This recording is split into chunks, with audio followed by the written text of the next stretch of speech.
নমস্কার বন্ধুরা, আপনারা কেমন আছেন? আশা করি ভালোই আছেন। দেখুন আমার দুষ্টুটা কীরকম আইসক্রিম খাচ্ছে।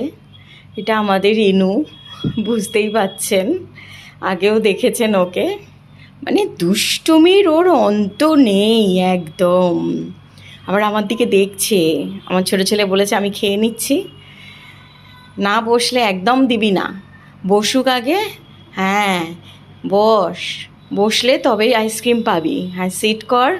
সিট করেছে, দেখুন খেয়ে নিচ্ছে এবারে শান্তভাবে। খাওয়া হয়ে গেছে। যা এবারে ওকে ওপরে তুলে দিয়ে আয়। এই ওপরে তুলে দিয়েছে, চেন দিয়ে বেঁধে দিয়েছে। ওপরে ওঠার সময় কার নাকি গায়ে উঠছিল, ওই জন্য রেগে গিয়ে আমার ছেলে চেন দিয়ে বেঁধে দিয়েছে।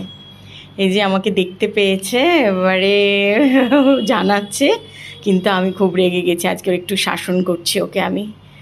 বল, কেন করেছিস এরকম? হ্যাঁ, আমি লাঠি দিয়েই তোকে পেটাবো। মারতে বারণ করছিস আমাকে?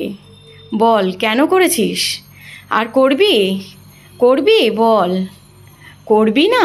হাত দিয়ে লাঠি ধরছিস, ধরবি না লাঠি তুই। মারতে বারণ করবি না, আমি আজকে মারবো তোকে। আমি একদিন বলেছি না এরকম করবি না? কেন করছিস? ধরবি না লাঠি, ধরবি না একদম, একদম ধরবি না। শুধু দুষ্টুমি, শুধু দুষ্টুমি, আমি কিচ্ছু বলি না, শুধু দুষ্টুমি। আজকে আমি মারবই। ঠিক করেছে, বান্টি ওপরে এনে চেন দিয়ে বেঁধেছে, ঠিক করেছে। হ্যান্ডশেক কর। করলো না, খুব রাগ, খুব রাগ হয়েছে। করবি না হ্যান্ডশেক? ঠিক আছে, করতে হবে না। একদম তাকাচ্ছে না আমার দিকে, এত রাগ হয়েছে।